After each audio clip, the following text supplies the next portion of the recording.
দেখো রানী দেখো, আমাদের 3 পুত্র আজ 20 বছর পর বনআশ্রম থেকে বিদ্যা লাভ করে রাজপ্রাসাদে ফিরছে। বলো রাজপুত্র, বলো তুমি কি বিদ্যা শিখলে? পিতা, আমি ঘরে বসে সারা পৃথিবীকে দেখতে পারি। অতি উত্তম। মেজ?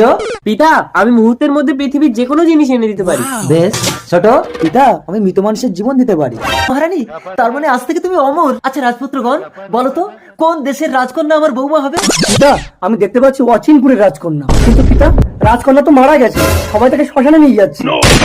বেশদা, তুমি মুহূর্তের মধ্যে রাজকন্যাকে এনে দাও। ওকে সবাই পুড়িয়ে দিলে তাহলে আর বাঁচাতে পারবো না। এই কি, আমি কোথায়? আমি বেঁচে গেলাম কি করে? রাজকুমারী, আমি তোমাকে জীবন দিয়েছি, তুমি আমাকে বিয়ে করো। ছোট, আমি যদি রাজকুমারীকে মুহূর্তের মধ্যে না আনতাম তাহলে তুমি রাজকুমারীকে বাঁচাতে পারতে। রাজকুমারী, তুমি আমাকে বিয়ে করো। মেজো, আমি যদি সময় মতো রাজকুমারীকে না দেখতাম এতক্ষণ সবাই রাজকুমারীকে পুড়িয়ে দিত। রাজকুমারী, তুমি আমাকে বিয়ে করো। দাঁড়াও, আচ্ছা আপনারাই বলুন, তাহলে এখন রাজকুমারী কাকে বিয়ে করবে? বিধি